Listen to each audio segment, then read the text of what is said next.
As Los Angeles hurtles into the future, we imagine its past to have been free of big city heartbreak and crime.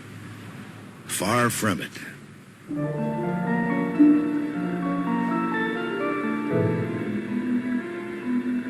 "50 years ago, mystery writer Raymond Chandler portrayed a city with more than its share of misery and murder. The streets of Los Angeles, he wrote, were mean streets.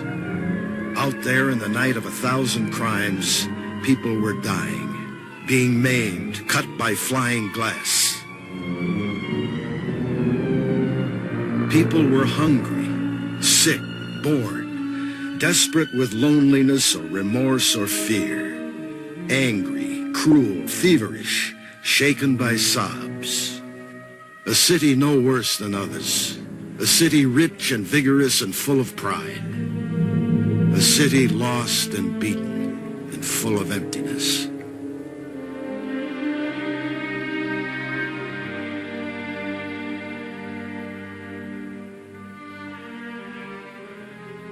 Writing in the 30s and 40s, Raymond Chandler created a vision of Los Angeles as a promised city stained by crime and corruption.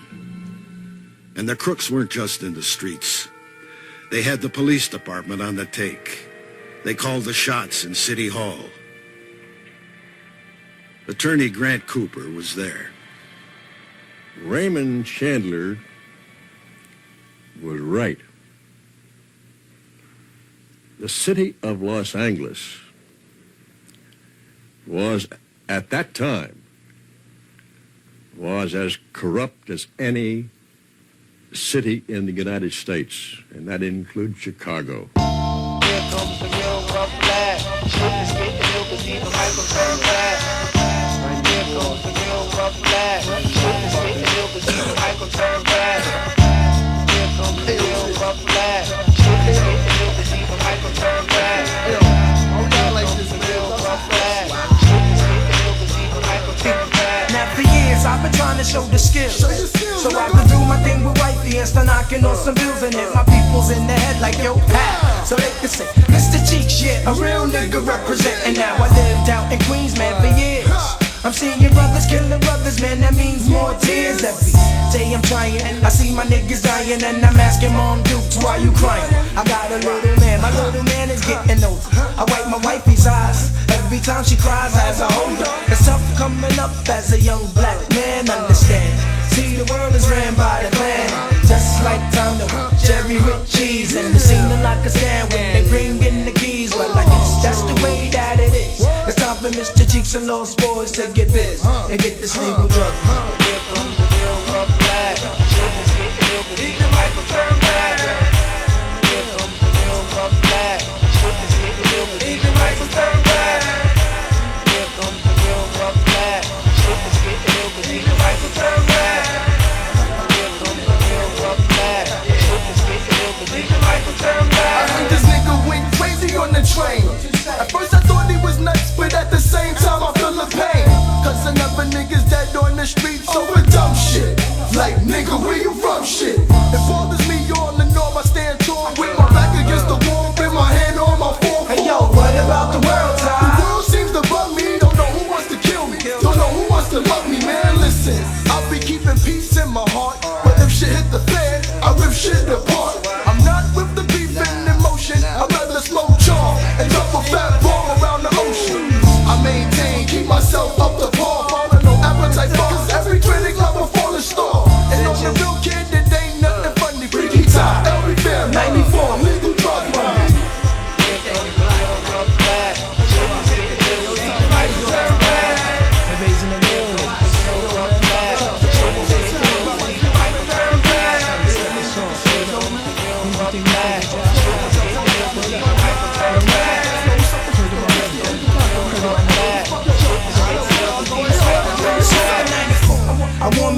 give it to you all. You say you won the battle, well prepare for the war. I shuffle up and break them down because I'm catching with the quickness. The name is Mr. Cheeks, and Mr. Cheeks is X's fitness in the dictionary. I will bury any MC who violates my rule or even tries to go against me for real. I'd rather push your act with some rims and bounce around Queens with some baggy jeans and Timbs and chips. Puff on the fill at will. I got a baby boy to skill, it's a must, keep it real. Relax, I got a style smoother than the Saxon. I look into the mirror, say you're clearer than the Jackson. God did, who shot the sheriff, nigga? I did. Where you from, Mr. Cheek? Southside, kid. You want the real man, it ain't nothing funny. 94, 95, 96, legal drug money, chill. Here comes the real rough flag. No smoke. Yo, we taking over shit, y'all know what I'm saying? Everybody watching motherfucking gold records cause they all coming to us. Motherfucking 94, 95, all the way to the motherfucking year 2000. It's LB Fair, baby. But that's how we do it, right? Give it up, come out your fucking pockets, put your face to the ground. How do that sound? Roll pound for pound, letting off a shot. I'm walking down the block, then I say no. Stop, then turn back to the Buddha spot. Heaven on earth, soft ocean breezes, an uncomplicated corner of paradise.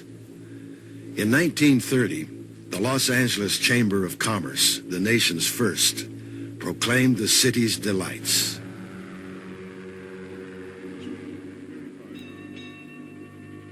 The air of prosperity is deceptive, for the stock market had crashed and the city was hard hit. Even the booming oil business was affected, though for a time there was money to be made here in Long Beach.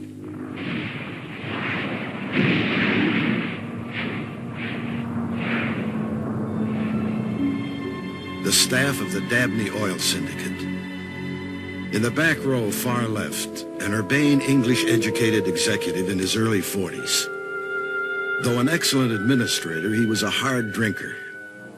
Raymond Chandler. He wrote, "It was a good job, so good I couldn't hold it. They tossed me out during the Depression."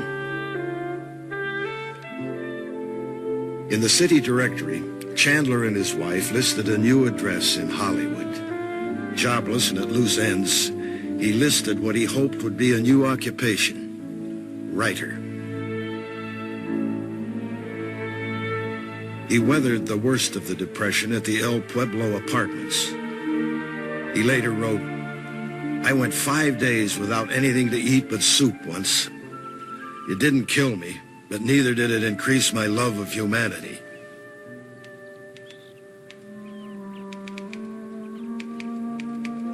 Chandler distracted himself reading hard-boiled detective magazines. He found them forceful and honest, and he decided to try his own hand at evoking what he called the smell of fear. For inspiration, he only needed to walk out the door. To Chandler, Los Angeles in the 30s was society gone wrong. In his words, the city was a paradise of fakers.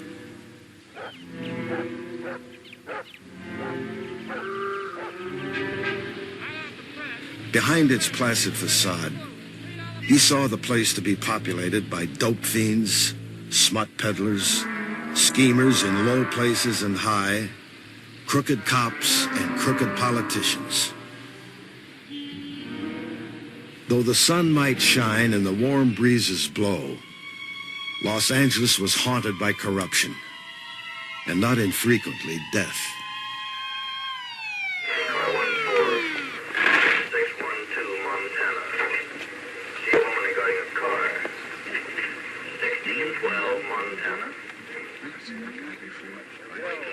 Death, be it accidental or by design. To Chandler, it was the big sleep. In his first full-length novel, Chandler introduced a detective hero intent on doing battle with the vices of Los Angeles. All right, boys, I'm just proving something. In the film version, he's played by Humphrey Bogart, who Chandler felt was the genuine article. Pardon me. Who is he? Philip Marlowe. Hobart Arms, Franklin Street. Special license, deputy badge and all. Marlowe could take it, and he could dish it out. Maybe you need this. And I don't like your manners. I don't mind if you don't like my manners. I don't like them myself. They're pretty bad. I grieve over them long winter evenings. People don't talk to me like that. Oh. Say, mister, would you please? But why Philip Marlowe? Wasn't it the role of the police to chase criminals and solve crimes? Where were they? This is just our way of saying lay off. Chandler wrote, "The law is where you buy it in this town." This old Los Angeles station house was witness to the state of affairs in the police department in the depths of the Depression. Money was scarce, morals got pushed. For a $50 bribe, you could buy a job as a sergeant. You could be a detective for $125, a captain for $250.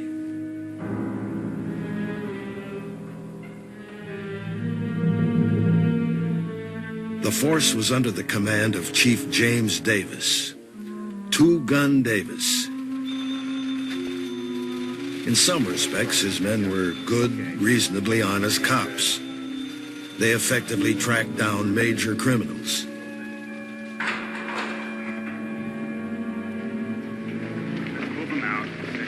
Vice was another matter.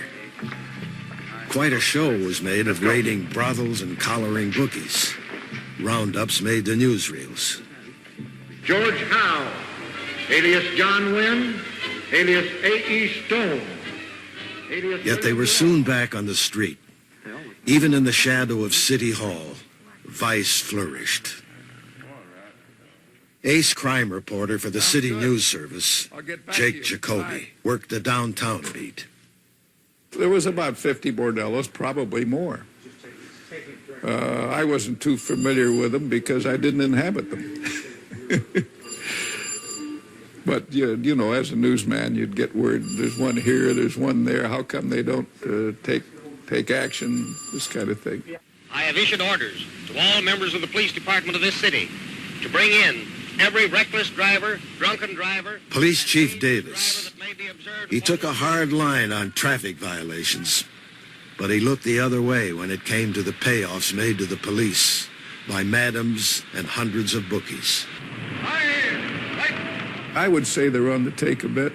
And there was a bookmaking establishment, a large one, right kitty corner from the Hall of Justice. Most of the complaints came from distraught housewives, wives of officials and sheriffs and policemen who were spending their money at the bookie joints. There were more serious complaints. Raymond Chandler, for one, took a dim view of the proliferation of guns toted by LA's lowlife. As recorded in a 30s newsreel, all manner of firearms were openly for sale. Any strings attached to this? No. It's $38 and no questions asked. Good, I'll take it. Finally pressured to quell LA's gun craze, Chief Davis seized an opportunity to improve his image. He confiscated hardware by the boatload.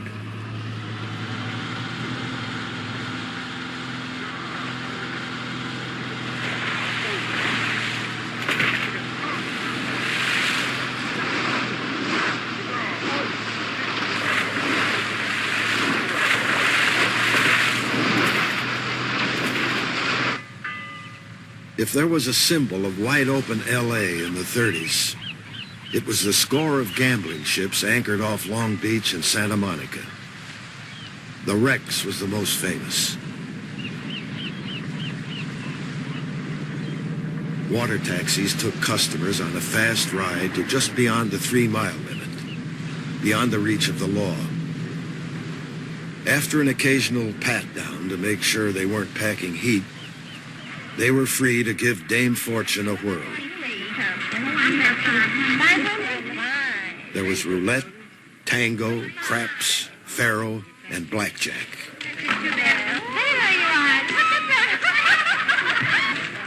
3,000 people could gamble at a time. The action continued around the clock. Give me $500 of the checks, please. All right, just put a marker up. Former rum runner Tony Cornero was the unofficial admiral of the gambling fleet. He was not a man to be crossed. Yet he confessed a soft spot for his customers. Tony didn't care for the word sucker. He preferred to call his clientele squirrels. Drab but cheerful little creatures looking for a little entertainment, a little excitement, a little wickedness. Like a big one? The Joker, 41 well. And another stole. Tony's squirrels, the gambling ship wrecks, and the admiral himself, tough, cocky, and not without charm. In fictionalized form, they achieved immortality in the final chapters of Farewell, My Lovely, perhaps Raymond Chandler's finest novel. In the first of many film versions, Dick Powell played Detective Philip Marlowe. I didn't see anything. I felt it. I was a toad on a wet rock. A snake was looking at the back of my neck. He's brave, moral, incorruptible. He never quits. Trouble is his business.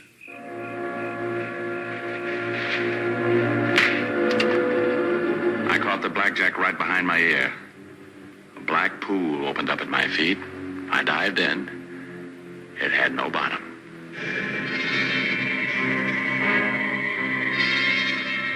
Marlowe's nightmare.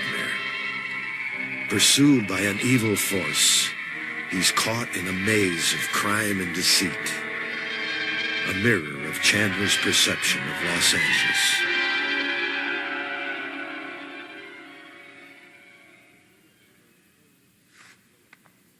Regrettably, there was no listing for Philip Marlowe among L.A.'s real-life gumshoes. In Raymond Chandler's words, the typical L.A. detective was a sleazy little drudge, a strong-arm guy with no more personality than a blackjack. There was an exception. Private investigator Harry Raymond. Newspaperman Jake Jacoby recalls, Harry Raymond was very resourceful, and I would say an excellent investigator and a good cop. He was a very flamboyant character. He certainly wasn't a shrinking violet. By the way, that was an expression from the old days. You don't hear it anymore. But that means, in effect, that he wasn't too much withdrawn. Well, his investigation techniques were not only thorough, but somewhat abrupt. I don't know if he'd fit it in modern society, but he was sure right for his time. He didn't like crooks. In late 1937, Harry Raymond was about to get involved in the case of his career. He got a new client, Clifford Clinton, the owner of an exotically decorated downtown cafeteria. Clinton was good-hearted, so good-hearted that he let his customers pay what they could, or not at all. Clifford Clinton was also an active reformer. He didn't have to go far from his cafeteria to see that Los Angeles could use his help. But he needed facts, hard evidence of the city's corruption. He needed Harry Raymond. Back when he was a teenager, Clifford Clinton's son Ed helped out. Harry Raymond was asked by Dad to investigate many of these things and check them out, check out the sources, because here we were every night going on the radio. We would come on the air at 7 o'clock, I believe it was, and I would say, "This is the people's voice. The cause is right, I know." And then I would begin to say, "Now, Father, we have a question here from a listener. How do you know that such and such was going on?" Who wants to stand firm in the cause against years and years of the avalanche of abuse, ridicule, defamation, and physical harm that ensues from evil forces? And he mentioned names, and he mentioned addresses, and he mentioned incidents. I can only say at this time, As a result of the checking out of facts that Harry Raymond and others did, he was in a position to give highly specific information, no matter how high corruption led. we can stay united behind that cause, which is simply honest, efficient government. We can't lose. This wasn't exactly what certain highly placed people wanted to hear. And now our story becomes as complex, as seamy, as intense as a Raymond Chandler thriller. The newly re-elected mayor of Los Angeles, Frank L. Shaw. Fellow citizens, the confidence expressed in my public service by the people at the polls is extremely gratifying. To my mind, at least, in my opinion, he was a pompous ass. A man who knew City Hall all too well, reform attorney Grant Cooper. One could say that Frank Shaw, the mayor, was the figurehead,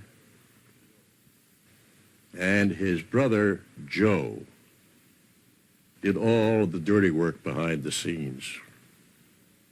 At least that's the way it appeared to me. Joe Shaw was his brother's trusted executive secretary and the man who doled out the city contracts, the jobs, the favors. In the City Hall in Los Angeles, you could buy a job. Bribes were everyday affairs. It was a different city then than it is today.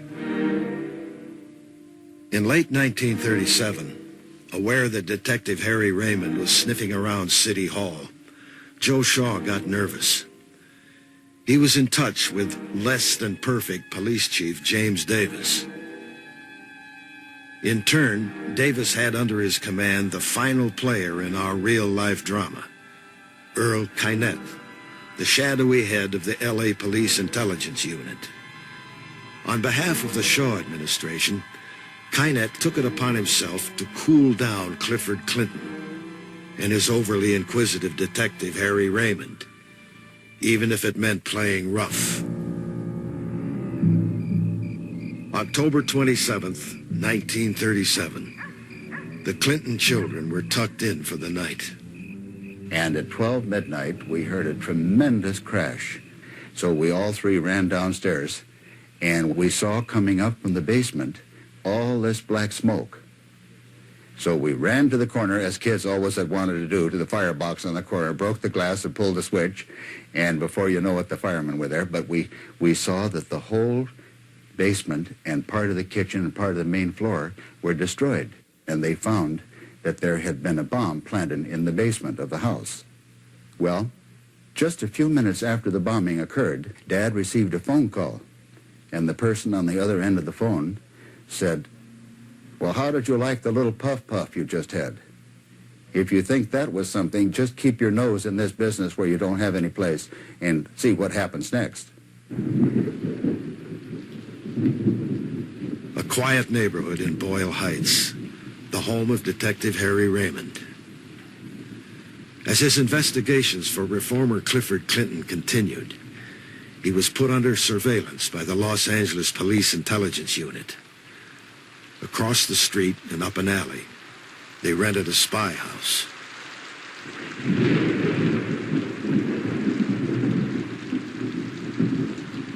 Looking out this very window, Earl Kynette, the head of the unit, could keep tabs on Raymond, and with a phone tap, listen in on his calls probing City Hall.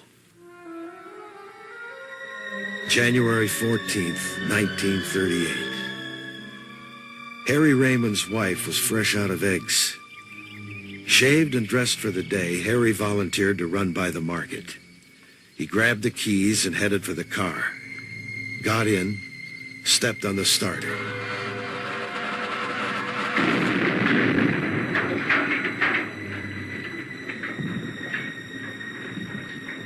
The explosion was heard for miles around. For blocks in all directions, windows were smashed. Authorities raced to the scene, as did reformer Clifford Clinton. Harry Raymond proved as tough as fictional Philip Marlowe. A mass of broken bones and more than 100 bloody wounds. He was heard to mumble, "This is a rotten way to try and get a man." For weeks, doctors dug shrapnel out of him, and still didn't get all of it. Harry couldn't believe what had happened to him, and at first was mum as to who he thought tried to kill him. But then one of his doctors received a threatening phone call. That did it. Kynette, Earl Kynette, he blurted. And with those words, he blew the lid off Los Angeles.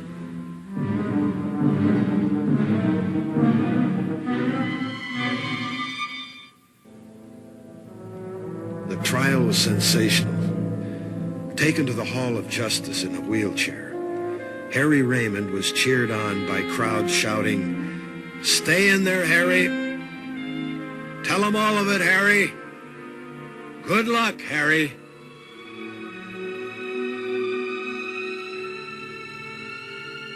The courtroom is abandoned now, but in 1938 it was packed and hushed as Harry Raymond testified about City Hall payoffs, bribes, bagmen, and a near-fatal attempt to cool him off.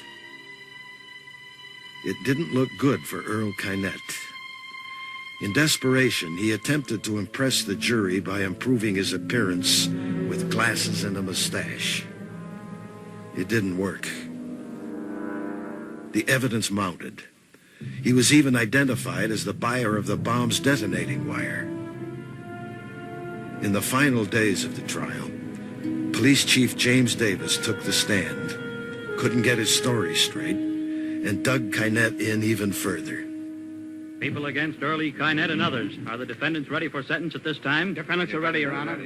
The verdict went out over the airwaves. Will the defendants arise, please? Whereas you, Earl E. Kynette, have been duly found guilty by a jury in this court of the crime of attempted murder, it is therefore ordered, adjudged, and decreed that you be punished by imprisonment in the state prison at San Quentin. He got 10 years to life, and the trial exposed a city hall rife with corruption. Reformers and newspapers clamored for a special election to recall the Mayor Shaw administration. It had become too blatant.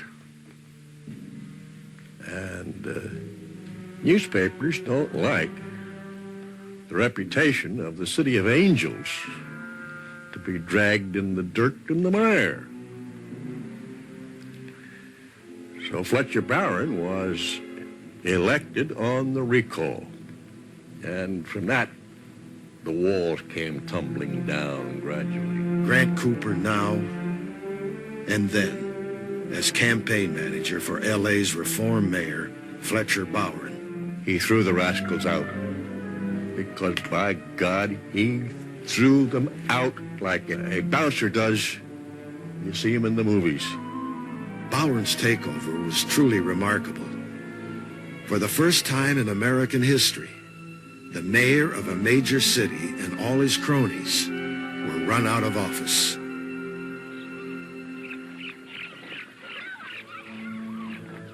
Three miles off the Santa Monica Pier, the curtain rang down on L.A.'s brush with iniquity in the 30s.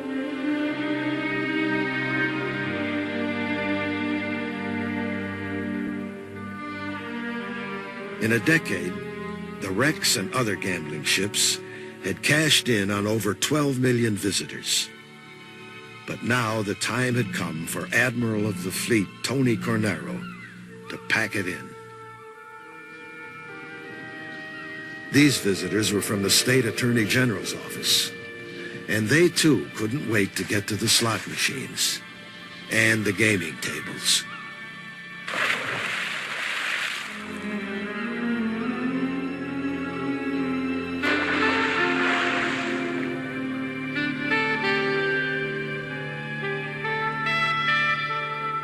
As 1938 drew to a close, it was all over for 1,000 brothels, bookie joints, and gambling dens.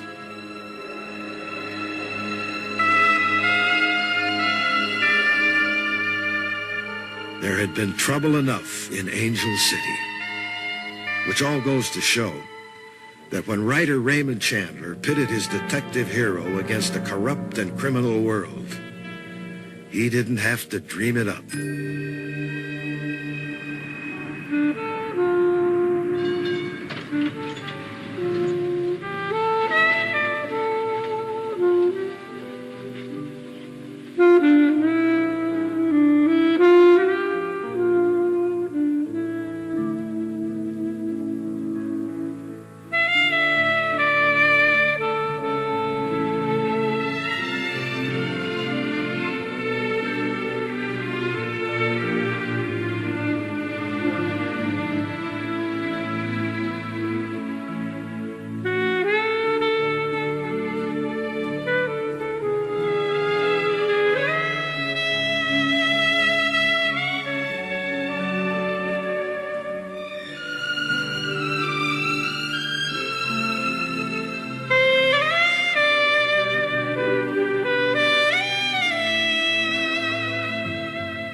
Major funding for the Los Angeles History Project was provided by the Durfee Foundation, which is pleased to be supporting excellence in television programming on KCET. Additional funding provided by the California Community Foundation, dedicated to improving the quality of life in Southern California since 1915. And by the Fletcher Jones Foundation. For information on purchasing a copy of this program for educational purposes, write to KCET Video, 4401 Sunset Boulevard, Los Angeles, California 90027, or call 213-668-9541. This offer is made by KCET Los Angeles. If you do not receive KCET Magazine and wish to get a free 8-page viewer's guide to the Los Angeles History Project, write to LAHP in care of KCET, 4401 Sunset Boulevard, Los Angeles, California 90027.